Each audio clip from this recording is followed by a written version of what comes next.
Hello everyone and welcome to the lecture on Amazon Elastic Container Service ECS. So this is the table of contents for this particular lecture. So what we will be covering is what is Amazon ECS, ECS terminology and components, ECS application lifecycle, ECS on AWS Fargate, ECS task definitions, ECS services, ECS launch types, ECS applications, shared subnets, local zones and wavelength zones, ECS on AWS Outpost, ECS clusters and capacity, scheduling your containers on Amazon ECS, and Amazon ECS resource tagging. So what is Amazon Elastic Container Service? One, it's fully managed container orchestration service. ECS is a fully managed service that simplifies the deployment, management, and scaling of containerized applications. It handles the underlying infrastructure, allowing developers to focus on their applications. Second, supports Docker containers. ECS natively supports Docker, the most popular containerization platform, and this enables easy migration of existing Docker-based applications to ECS. Third, runs on EC2 instances or Fargate. With ECS, you can choose to run your containers on Amazon EC2 instances for more control over the underlying infrastructure, or use AWS Fargate for serverless approach. Fourth, automatic scaling and load balancing. ECS can automatically scale your applications based on the predefined matrix and distribute traffic evenly across containers using built-in load balancing features. This ensures optimal performance and availability. Fifth, integrated with AWS security services. ECS integrates with AWS Identity and Access Management (IAM) and other security services to provide secure access control and isolation for your containerized applications. Sixth, integrates with other AWS services as well. So ECS seamlessly integrates with ECR, Amazon ECR for container image storage, AWS CloudFormation for infrastructure as code, and Amazon CloudWatch for monitoring, enabling a comprehensive application stack. Seventh, pay only for resources consumed. With ECS, you only pay for the resources your containers consume, such as EC2 instances or Fargate capacity. There are no upfront costs or minimum fees, making it cost effective for applications of any scale. So ECS terminology and components. There are three layers. One is capacity, controller, and provisioning. So Amazon ECS consists of three main layers: capacity, where containers run; controller, which deploys and manages application; and provisioning, which are the tools to interface with the scheduler for deployment and management. Capacity can be EC2 instances, or it can be serverless, which is Fargate.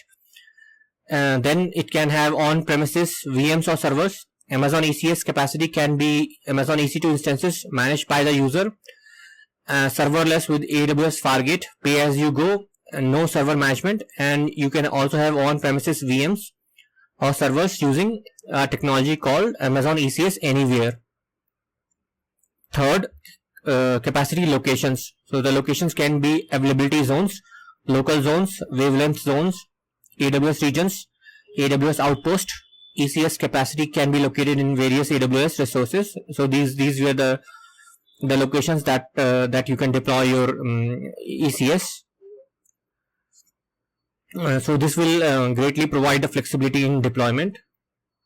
Then fourth is the controller. So controller, Amazon ECS scheduler manages applications. So basically, controller is the scheduler, and Amazon ECS controller is the scheduler software that manages your containerized applications, ensuring efficient deployment and operation. Fifth is the provisioning options. So let's see what all. So basically, the tools that we interface with. So we have AWS Management Console, AWS CLI, AWS SDK, Software Development Kits, AWS Copilot, AWS CDK. So Amazon ECS provisioning can be done through all of these interfaces.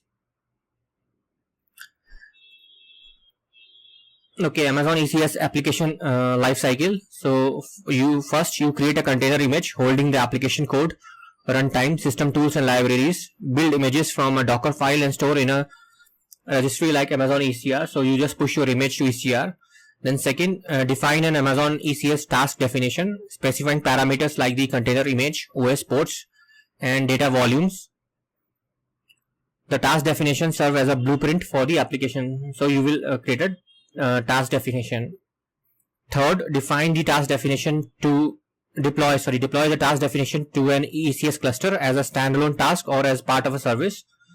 So an ECS service maintains the desired number of simultaneously running tasks. So only thing is service is a long running and it maintains the desired number of running tasks. Then fourth, the container agent on each container instance in the cluster sends task and resource utilization information to ECS and starts and stops tasks as required. So there is a container agent which is running on the instances, which basically starts or stops the container or the Docker container or whichever container we are using. Then fifth, you monitor the deployed applications using CloudWatch and runtime monitoring for visibility into performance and health. So this information can be seen through the CloudWatch dashboard. Okay, Amazon ECS on AWS Fargate. So serverless compute engine for containers. So AWS Fargate is a serverless compute engine that allows running containers without managing the underlying infrastructure, simplifying deployment and scaling. So we talked about there are two options. One is to run on EC2, which will be the backend, or we can just run it on Fargate, which is the serverless option. Second, it eliminates infrastructure management. Fargate eliminates the need to provision, configure, and manage servers, making it easier to focus on building and running applications. Built-in security and isolation. Each Fargate task run in its own dedicated kernel runtime environment, ensuring workload isolation and enhanced security. Fourth, supports networking and IAM integration. Fargate seamlessly integrates with Amazon VPC for networking and IAM for access control, enabling secure communication and granular permissions. Fifth, seamless auto scaling capabilities. Fargate allows automatic scaling of ECS tasks based on demand, ensuring optimal performance and cost efficiency. Sixth, pay only for resources consumed. So with Fargate, you only pay for the resources your containers consume without the need to manage or pay for idle capacity. Seventh, compatible with existing ECS tools and APIs. Fargate is fully compatible with existing ECS APIs, CLI, and console, which allow seamless access integration with current workflows and tools. Okay, let's see Amazon ECS task definitions. 1. It's a JSON text file blueprint for applications. A task definition is a JSON formatted text file that serves as a blueprint for your application, describing the parameters and containers that form your application. Then you specify launch type, EC2 or Fargate. The task definition specifies the launch type to use, and that determines whether your tasks are hosted on EC2 instances or AWS Fargate. Then defines Docker image for each container. The task definition defines the Docker image to use for each container in your task. Then you set CPU and memory requirements using the task definition. Fifth, it determines the container operating system. So the host operating system or the container operating system. So task definition determines or decides that, or you can control over using that particular option. 6. You configure the Docker networking mode. You can configure the Docker networking mode to use for the containers in your task through the task definition. Specifies logging information. The task definition allows you to specify the logging configuration to use for your tasks. 8. Controls task behavior on container finish or fail. So you can control whether the task continues to run if the container finishes or fails using the task definition. 9th, sets container startup command.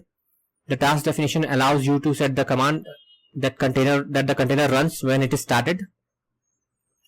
10th, defines data volumes for containers. You can define any data volumes that are used with the containers in the task using the task definition. 11th, assigns IAM role to tasks. The task definition allows you to assign IAM role that your task use for permissions. And 12th, can be run as a task or service. So after creating a task definition, you can run it as a standalone task or as part of an Amazon ECS service that maintains a desired number of tasks simultaneously. So let's see what are Amazon ECS services. 1. Run and maintain a specified number of tasks simultaneously. So Amazon ECS service allows you to run and maintain a specified number of task definition instances simultaneously within an ECS cluster, ensuring your desired task count is always met. Replaces failed or stopped tasks to maintain desired count. If a task within a service fails or stops, ECS service scheduler automatically launches another instance of the task definition to replace it, maintaining the desired number of tasks in the service. Third, optional load balancer integration for traffic distribution. Services can optionally be run behind a load balancer, which distributes incoming traffic across the tasks associated with the service, ensuring even distribution of workload. Fourth, service scheduler for long-running stateless services and applications. The service scheduler is recommended for long-running stateless services and application, as it ensures the specified scheduling strategy is followed and reschedules tasks in cases of failures. Fifth, replaces unhealthy tasks based on the health checks. The service scheduler replaces tasks determined to be unhealthy based on the container health checks or load balancer target group health checks, depending on the maximum percent and desired count service definition parameters. So there are two attributes to track that: maximum percent and desired count. 6. Throttles task restarts for repeated failures. The service scheduler includes logic to throttle task restarts if tasks repeatedly fail to start, preventing unnecessary resource usage before the issue is resolved. 7th, replica strategy. Places and maintains desired tasks across the cluster. The replica scheduling strategy places and maintains the desired number of tasks across the ECS cluster, spreading tasks across availability zones by default, with optional task placement strategies and constraints. 8th, daemon strategy. Deploys exactly one task on each active container instance. The daemon scheduling strategy deploys exactly one task on each active container instance that meets all specified task placement constraints without the need for desired task count, placement strategy, or auto scaling policies.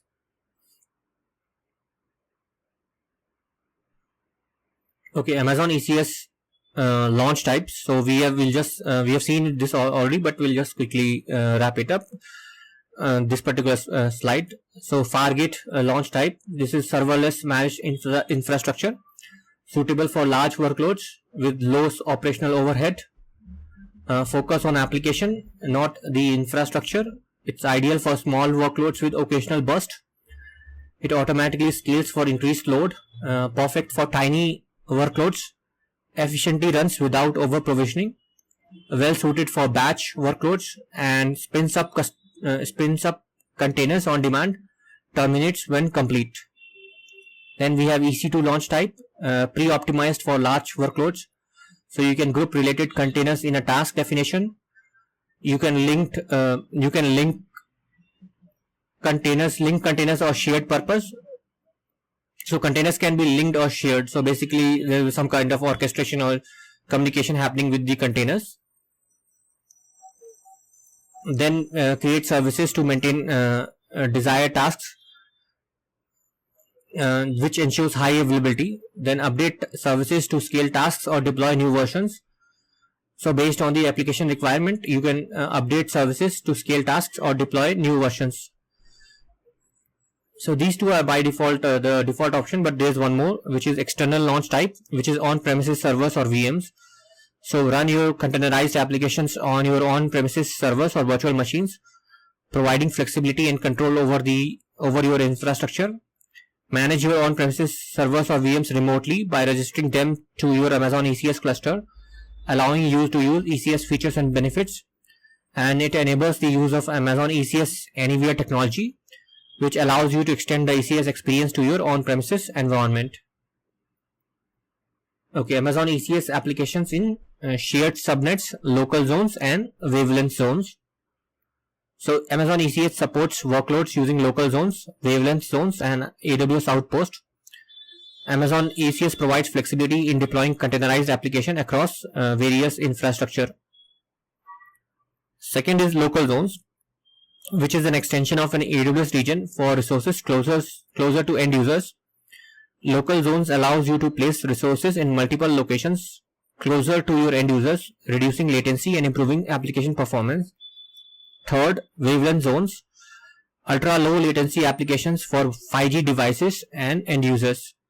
Wavelength zones enable you to build applications that deliver ultra low latencies to 5G devices and end user by deploying AWS compute and storage services to the edge or telecommunications carriers 5G networks. AWS Outpost, which is native AWS services in data centers, co-location spaces or on-premises facilities. AWS Outpost bring native AWS services, infrastructure and operating models to virtually any data center, colo space or on-prem. So you can run Amazon ECS workloads locally from AWS Outpost also, which is basically you have this wrapper or service which you install on your local data center, and you use the AWS familiar consoles to operate an ECS cluster. Fifth, Amazon ECS on AWS Fargate not supported in local zones, wavelength zones or AWS Outpost. So currently Amazon ECS on AWS Fargate workloads, so only for Fargate, not for the EC2 or the other technology, they are not supported in this local zone, wavelength zone or outpost. Sixth, VPC sharing allows sharing subnets with other AWS accounts within the same AWS organization. So VPC sharing enables you to share subnets with other AWS accounts if they are all part of single AWS organization. So this facilitates collaboration and resource sharing across accounts. Seventh, EC2 launch type considerations for shared VPCs. When using the EC2 launch type with shared VPCs, there are specific considerations regarding subnet sharing, security group, and cluster management permissions between the owner and participant accounts. So this is something you need to be aware of. And eighth, Fargate launch type consideration for shared VPC. So when using Fargate launch type with shared VPC, there are specific considerations regarding subnet sharing, security groups, and cluster management permissions between the owner and participant accounts, which is similar to EC2 launch type. Okay. Now Amazon ECS on AWS Outpost. So this is what you have AWS on in your data center or colo or on-prem facility. So native AWS services, infrastructure and operating models on premises. So we use the same APIs, tools and infrastructure that you use in the AWS cloud, but now it's in your on-prem facility. This is ideal for low latency workloads close to on-premises data and applications. So Amazon ECS on AWS Outpost is well suited for workloads that require very low latency and need to be run in close proximity to on-prem data and application. So prerequisite: installed and configured AWS Outpost, a reliable network connection, sufficient instance type capacity, Amazon ECS container agent 1.33.0 plus. And to use Amazon ECS on AWS Post, you must have these prerequisite satisfied. Fourth, limitations: some services run in AWS region, for example ECAR, IAM and network load balancer. AWS Fargate not available, and certain services like Amazon Elastic Container Registry, IAM and all those things, there are some limitations around those, and this may increase latency between these services and the containers because they run in the like US East region, like a central region. So fifth, network connectivity considerations: clusters continue running during connectivity loss, but new actions and instance replacements are limited. If network connectivity between your AWS Outpost and its AWS region is lost, your clusters will continue to run. However, you cannot create new clusters or take new actions on existing clusters until connectivity is restored. Instance failures will not be automatically replaced, and the CloudWatch logs agent will be unable to update logs and event data because it has to centrally connect to the AWS cloud. Sixth recommendation: so provide reliable, highly available, low latency connectivity between AWS Outpost and its AWS region. for the optimal performance and minimize disruptions. Seventh, creating an Amazon ECS cluster on AWS Outpost. So specify a subnet associated with your AWS Outpost. When creating an Amazon ECS cluster on AWS Outpost, you have to must specify a subnet that is associated with AWS Outpost. 8th, AWS Outpost extends an Amazon VPC to span multiple availability zones and associated AWS Outpost. So an AWS Outpost is an extension of an AWS region, and you can extend Amazon VPC in an account to span multiple availability zone and also your associated AWS Outpost. And this allows instances on AWS Outpost to appear as part of your regional VPC, similar to an availability zone with associated subnets. Okay, Amazon ECS clusters and capacity. So one cluster, which is the logical grouping of tasks or services. An Amazon ECS cluster is logical grouping of tasks or services along with infrastructure capacity, network, optional namespace, and monitoring options. Infrastructure capacity, EC2 instances, Fargate, on-premises, VM or servers. So this can be a combination of all these.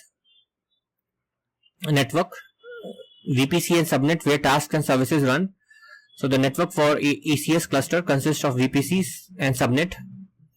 And when using Amazon EC2 instances for capacity, the subnet can be in availability zone, local zones, wavelength zones, or outpost also. We have seen outpost. So these other two options are LZ, local zones, and wavelength zones. 4th, optional namespace for service to service communication with Service Connect. So an optional namespace can be used for service to service communication within the cluster.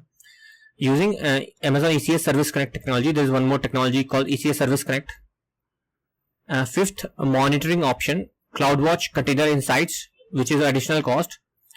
So CloudWatch Container Insights is a fully managed monitoring service that automatically collects, aggregates, and summarizes Amazon ECS metrics and logs, but it comes at an additional cost. 6th, capacity provider, define cluster capacity scaling. A capacity provider defines the cluster capacity that Amazon ECS scales up and down based on the specified infrastructure. It must be associated with the cluster before use. For Fargate, AWS creates Fargate and Fargate spot capacity providers. For EC2, it consists of a name, auto scaling group, and settings for managed scalings and termination protection. 7th, default capacity provider strategy, used when no launch type or custom strategy is specified. Then a default capacity provider strategy can be associated with an ECS cluster. It is used when creating a service or running a standalone task without specifying a launch type or custom capacity provider strategy. 8th, capacity provider strategy, one or more capacity providers with optional base and weight values. The capacity provider strategy consists of one or more capacity providers with base, optional base and weight values for finer control, and the base value determines the minimum number of tasks running on a capacity provider, while the weight determines the relative percentage of launch tasks across capacity providers.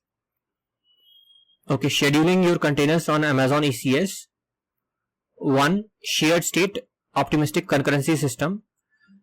So Amazon ECS is a shared state optimistic concurrency system that uses the same cluster information, state information as the Amazon ECS API to make appropriate placement decision.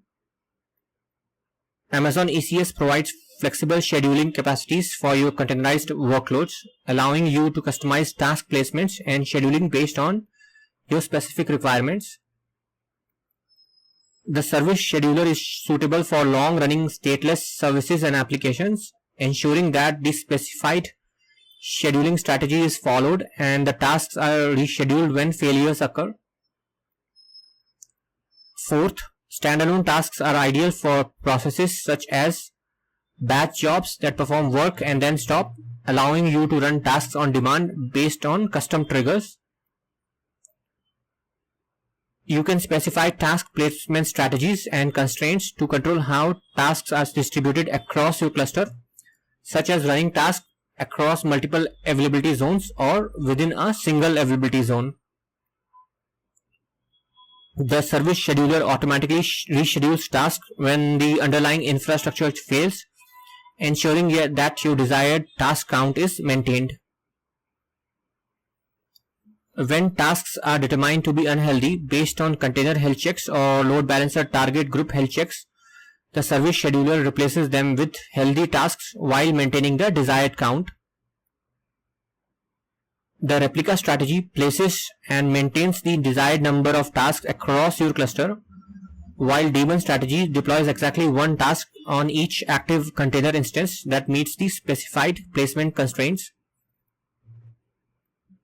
The daemon scheduling strategy is not supported for tasks running on AWS Fargate, which is the serverless compute engine for containers.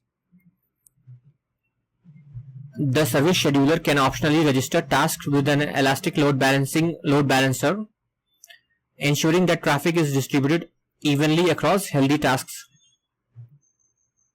Amazon ECS resource tagging. So tag consists of a key and optional values. Each tag consists of a key and optional value, allowing you to assign metadata to your Amazon ECS resources.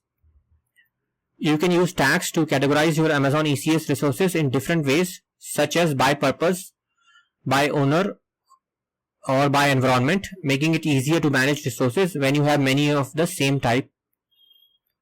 By assigning tags to your resources, you can quickly identify a specific resource based on the tags you have assigned to it, such as tracking each instance owner and stack level.